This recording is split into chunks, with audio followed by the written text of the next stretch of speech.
నమస్తే welcome to 69 TV news నేను మానస ముందుగా బులెటిన్ లో హెడ్లైన్స్ చూద్దాం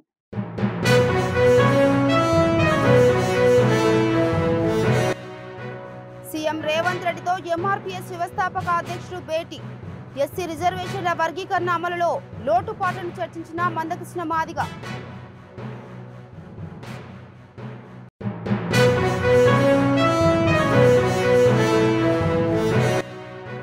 కాంగ్రెస్ ప్రభుత్వం చేపట్టిన కులగణన దేశానికి మార్గదర్శకం బీఆర్ఎస్ బీజేపీలకు కులగణనపై మాట్లాడే నైతిక హక్కు లేదన్న మంత్రి పొన్నం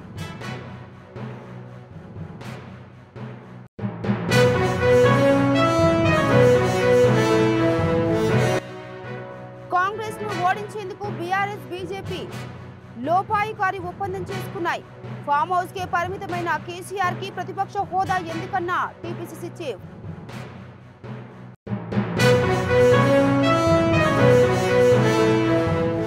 సీఎం రేవంత్ రెడ్డితో ఎంఆర్పీఎస్ వ్యవస్థాపక అధ్యక్షుడు మందకృష్ణ మాదిగ భేటీ అయ్యారు.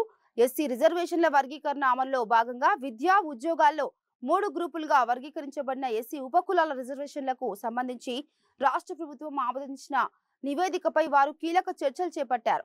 నివేదికలో మందకృష్ణ తన అభ్యంతరాలను సీఎం రేవంత్ రెడ్డికి వివరించారు.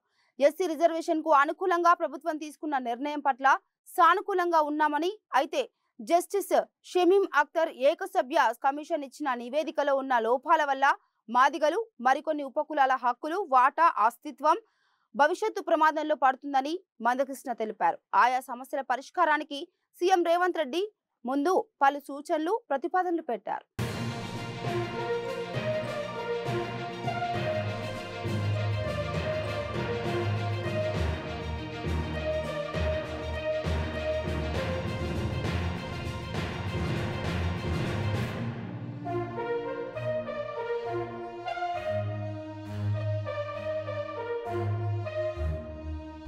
కాంగ్రెస్ ప్రభుత్వం చేపట్టిన కులగణన దేశానికి మార్గదర్శకమని బీసీ సంక్షేమ శాఖ మంత్రి పొన్నం ప్రభాకర్ అన్నారు. భారత్ జూడో యాత్రలో రాహుల్ గాంధీ ఎవరి లెక్క ఏంటో తేలాలని చెప్పడంతో తెలంగాణ ప్రజాప్రభుత్వం బీసీ కులగణన చేపట్టిందన్నారు. బీఆర్ఎస్ బీజేపీలకు కులగణనపై మాట్లాడే నైతిక హక్కు లేదన్నారు. మొన్నటి సర్వేలో పాల్గొనని కేసీఆర్, కేటీఆర్, హరీష్ రావుకు ఫామ్లు పంపుతున్నామని మీ వివరాలు ఇప్పుడైనా ఇవ్వండి, అప్పుడే మీకు మాట్లాడే అవకాశం ఉంటుందన్నారు. ఆ ఎస్సీ సబ్ కేటగరైజేషన్ కమిటీ సభ్యుని ఇది సుప్రీంకోర్టు తీర్పు వచ్చిన తర్వాత సుప్రీంకోర్టు తీర్పును చదివి వాళ్ళు అడిగిన దాని ప్రకారంగా నిర్ణయం జరగాలి, సమాచారం సేకరించాలంటే ఆ సమాచారానికి సంబంధించి మనం నిర్ణయం చేయలేము. కాబట్టి ఆ సమాచార సేకరణకు సంబంధించి ఒక జ్యుడిషియల్ కమిటీ సింగిల్ మెంబర్ ఉంటే బాగుంటుందని ఆశించడం. షమీం అఖ్తర్ రిటైర్డ్ జడ్జి, ఒక శాంటిటీ ఉన్నటువంటి వ్యక్తి కాబట్టి ప్రభుత్వం వారి అంగీకారంతో వారు నియమించింది. వారు 199 పేజీల నివేదిక ఇచ్చినారు.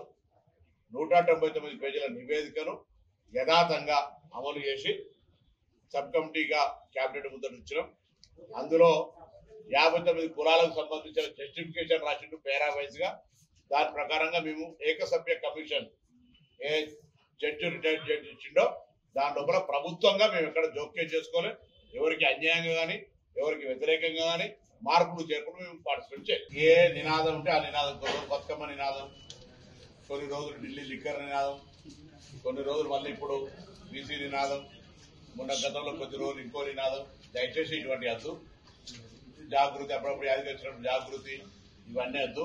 నిజంగా చిత్తశుద్ధి ఉంటే ఫస్ట్ మీ బ్రదర్కు, మీ బావ గారికి, మీ తండ్రి గారికి ఈ సమాచారాన్ని నింపుకోమని చెప్పండి. మీరు కూడా ఏదైనా లిఖితపూర్వకంగా ఏదైనా సలహా సూచనలు చెప్తే తీసుకుంటాం. ఉద్యమించే కంటే ముందు మనం గతం నుంచి కూడా ఒక నానుడి ఉంది, సామధాన భేద దండ. నువ్వు ఒకటే దాని దండ కాడిపోతాం, ముందు సామరస్యంగా మాకు చెప్పండి.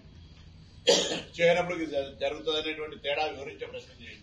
అవన్నీ ఏం లేకుండా అటుకనే పొలిటికల్ పార్టీకి సంబంధించి ఏదో ఐడెంటిఫికేషన్ చేసుకోవాలని బీసీలలో ఏదో బాగా ప్రేమ వరపరుస్తున్నట్టు చెప్తే తప్పైతుంది.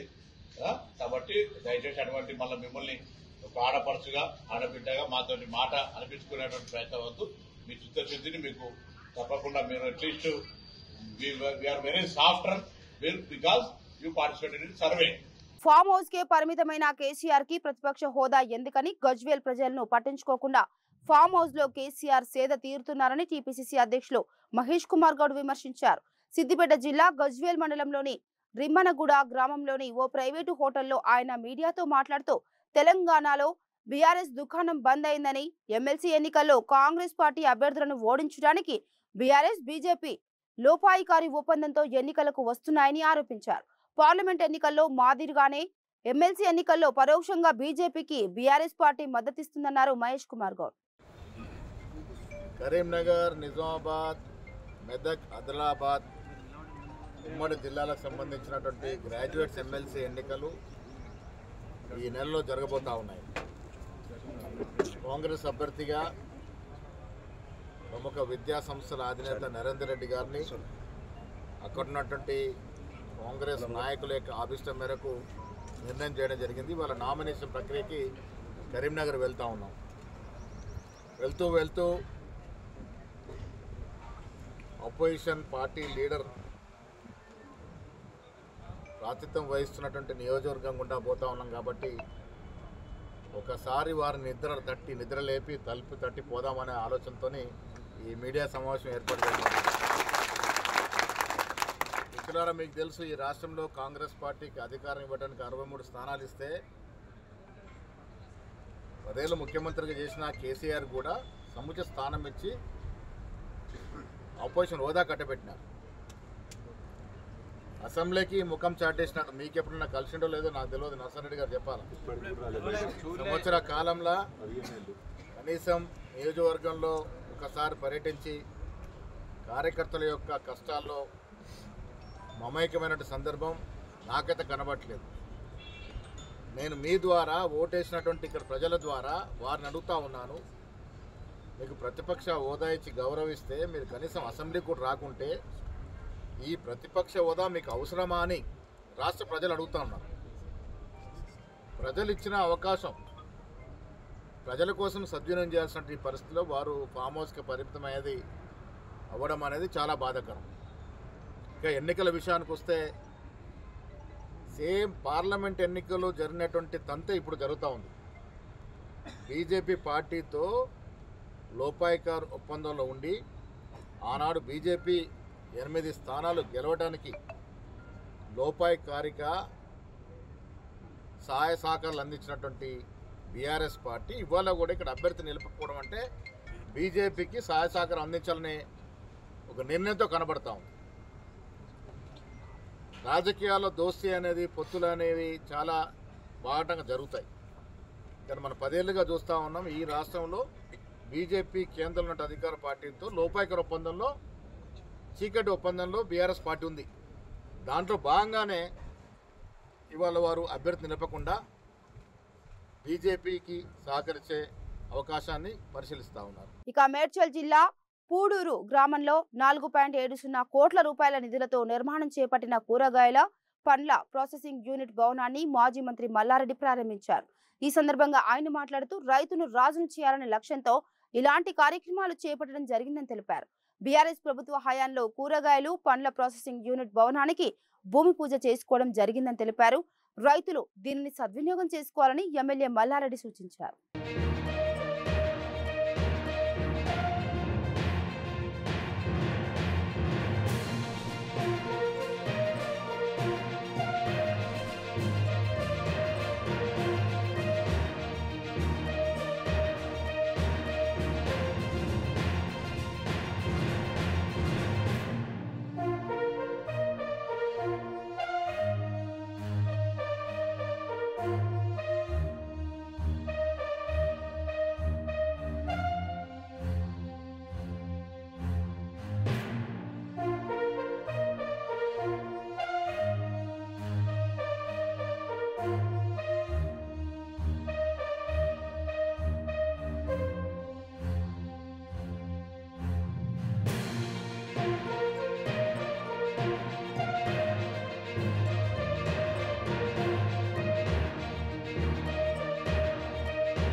విశ్వ మొదలకింది.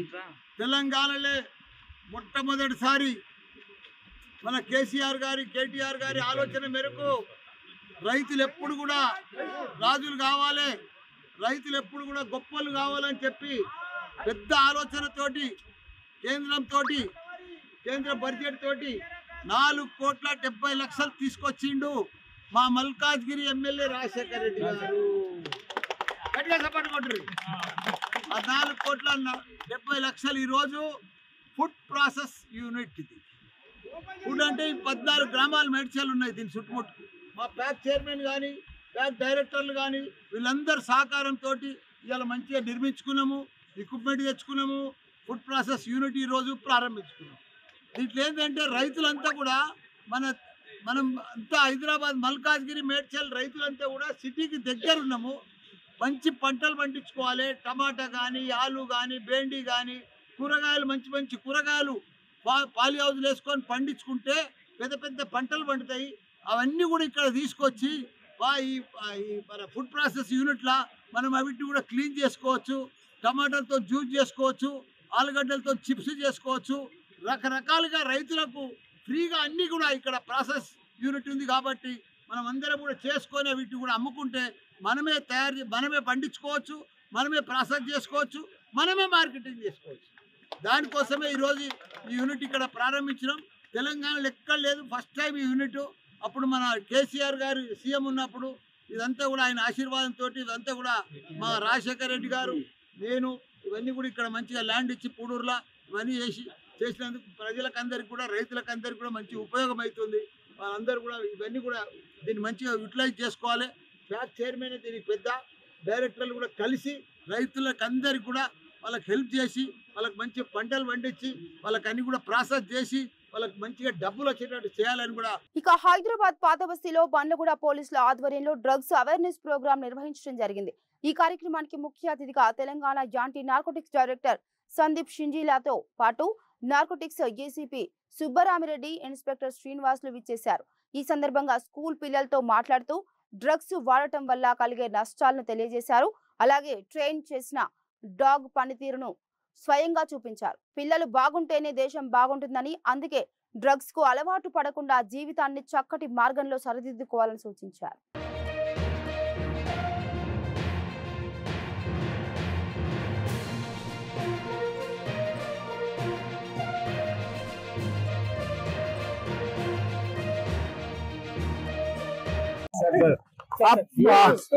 अगर कोई भी आपको इन्फॉर्मेशन आता है, कोई भी आदमी, पान का दुकान वाला, किराना दुकान वाला, छोटे बच्चों को 18 साल से नीचे बच्चों को सिगरेट, गुटखा, हाँ इनहेलर, ऐसी चीजें बेचता है, 1908 को फोन करके हमारे को इत्तला कीजिए।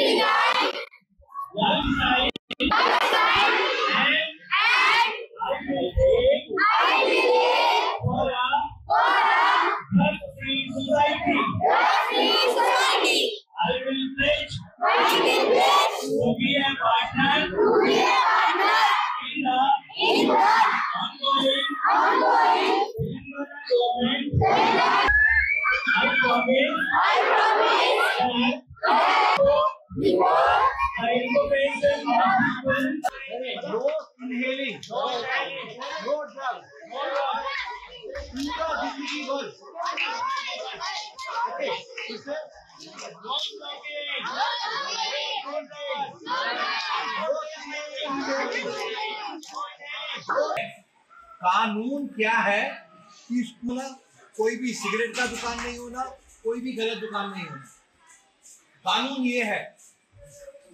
ये कानून कई बार तोड़ देते हैं लोग, फिर स्कूल से थोड़ा दूर बाहर में सिगरेट का दुकान होगा, बट वो कानून तोड़ने का की तोड़ कौन है? तुम।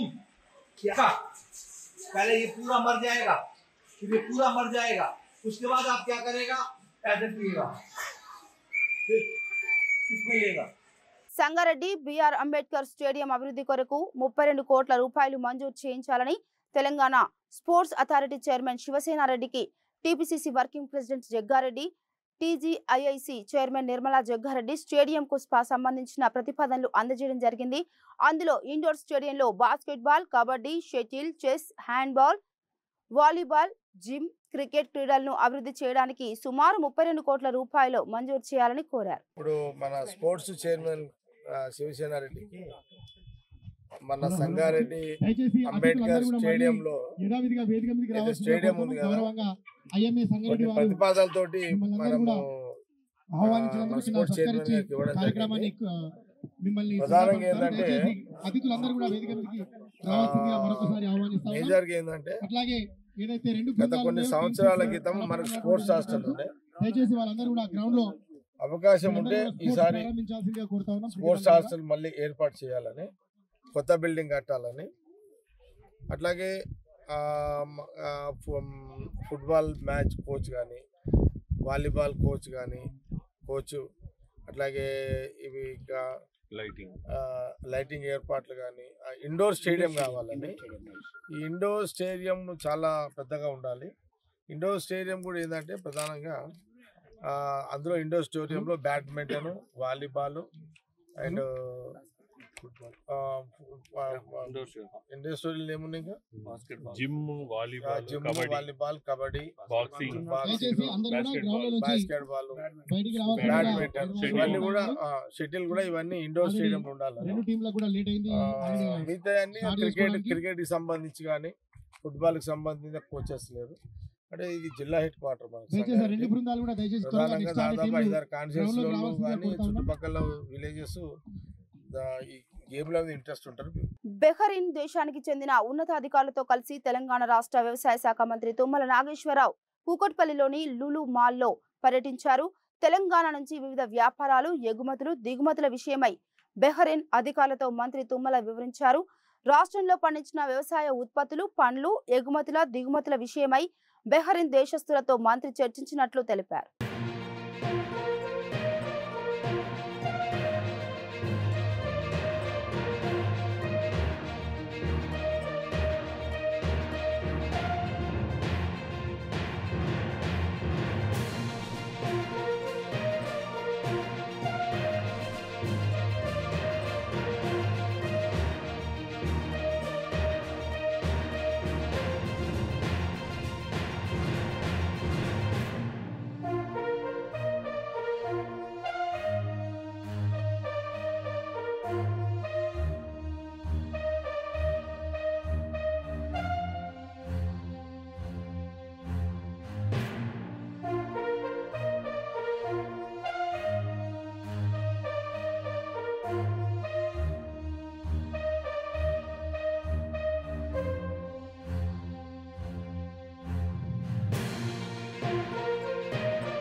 అందరికీ నమస్కారం.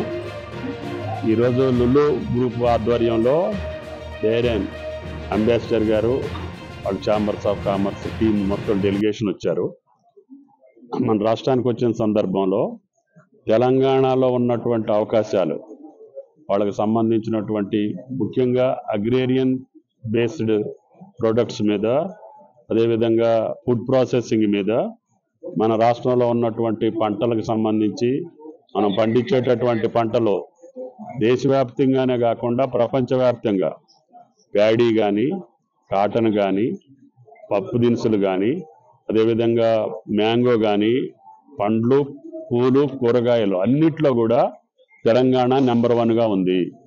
వీటిని ఎక్స్పోర్ట్ చేసే విధానంలో, లేకపోతే ఫుడ్ ప్రాసెసింగ్ చేసే విధానంలో వాళ్ళ యొక్క సహకారాన్ని వాళ్ళు మనతోటి కొలాబరేట్ అయ్యి చేయాల్సినటువంటి పరిస్థితులు ఈరోజు మీట్లో, అదేవిధంగా పౌల్ట్రీలో, అన్నిట్లో కూడా we are in the number 1 in the country. కాబట్టి వీటినన్నిటినీ ఎక్స్ప్లోర్ చేసుకునే దానికి ఈ యొక్క బెహ్రెయిన్ గవర్నమెంట్ తోటి వాళ్ళకు ఉన్నటువంటి అవకాశాల మేరకి మన అవకాశాలన్నీ వాళ్ళ ముందు ఉంచడం జరిగింది. వాళ్ళు మంచి మనసుతోటి మన దేశానికి, ఆ దేశానికి ఉన్నటువంటి రిలేషను చాలా సంవత్సరాలుగా, తరతరాలుగా వ్యాపారం నడుస్తుంది. కాబట్టి భారతదేశంతో మాకు సత్సంబంధాలు ఉన్నాయి. హైదరాబాద్ తోటి కూడా మాకు సత్సంబంధాలు ఉన్నాయి. కాబట్టి తప్పకుండా భవిష్యత్తులో మీరు ఇచ్చినటువంటి ఆపర్చునిటీస్ని సద్వినియోగం చేసుకొని తెలంగాణలో మా గవర్నమెంట్కి, తెలంగాణ గవర్నమెంట్ తోటి ఏ అవకాశాలు ఉంటే వాటిని ఎక్స్ప్లోర్ చేస్తామని చెప్పి చైర్మన్ అదేవిధంగా అంబాసిడర్ గారు చెప్పడం జరిగింది. ధన్యవాదాలు. నియామక ప్రక్రియలో ఉన్న సమస్యలను అధిగమించడమే లక్ష్యంగా రిక్టమ్ గ్రూప్ తన అధునాతన జెడ్ ఇంటర్వ్యూ ఏఐను ఆవిష్కరించింది. ఈ నూతన ఆర్టిఫిషియల్ ఇంటెలిజెన్స్ ఆధారిత ప్లాట్ఫారం ఆటోమేటెడ్ ఇంటర్వ్యూలు నిర్వహిస్తూ నియామక ప్రక్రియను సరికొత్తగా మార్చనుంది. ఇది హెచ్ఆర్ రంగంలో విప్లవాత్మక మార్పులకు ఆజ్యం పోయనుంది. ఈ మేరకు బంజారాహిల్స్ తాజ్ దక్కన్లో మీడియా సమావేశం నిర్వహించారు. ఈ సందర్భంగా జడ్జ్ ఇంటర్వ్యూ ఏఐ వ్యవస్థాపకుడు CEO సిద్ధరాం సింగశెట్టి మాట్లాడుతూ కృత్రిమ మేధస్సును ఉపయోగించి టాలెంట్ హైరింగ్ ను సులభతరం చేస్తున్నామని చెప్పారు. దీని ద్వారా సంస్థలు సమయాన్ని వనరులను ఆదా చేసుకోవచ్చని తెలిపారు.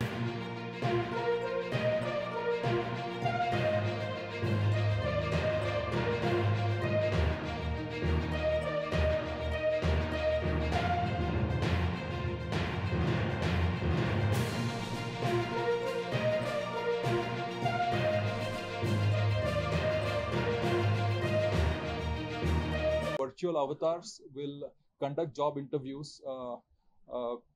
All the hiring managers need to do is supply the job description, and our AI is capable of conducting end-to-end human-like interview or asynchronously. Dozens of interviews can be conducted simultaneously. This has a lot of benefits to organizations, because today, because of asynchronous automated interviews, a lot of unsuitable candidates for the role can get filtered by AI, and only the suitable candidates will be funneled to the internal interview panel. So the AI is also capable of generating interview performance reports that evaluate the strengths of the candidate, weakness of the candidate, and an overall opinion of the AI on its verdict on the suitability, the fitment of the candidate for the given role.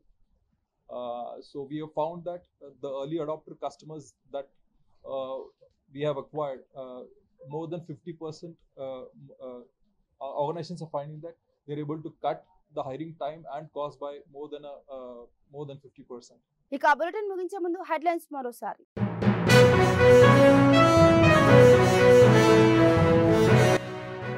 CM Revanth రెడ్డితో MRPS వ్యవస్థాపక అధ్యక్షుడు భేటీ. SC రిజర్వేషన్ల వర్గీకరణ అమలులో లోటుపాట్లను చర్చించిన మందకృష్ణ మాదిగ.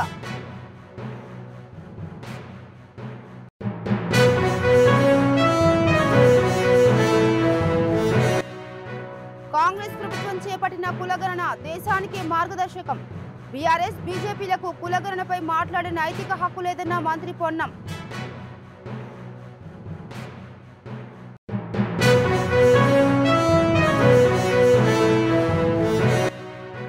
కాంగ్రెస్ ను ఓడించేందుకు BRS BJP లోపాయికారి ఒప్పందం చేసుకున్నాయి. ఫామ్ హౌస్ కే పరిమితమైన కేసీఆర్ కి ప్రతిపక్ష హోదా ఎందుకన్నా టీపీసీసీ చీఫ్.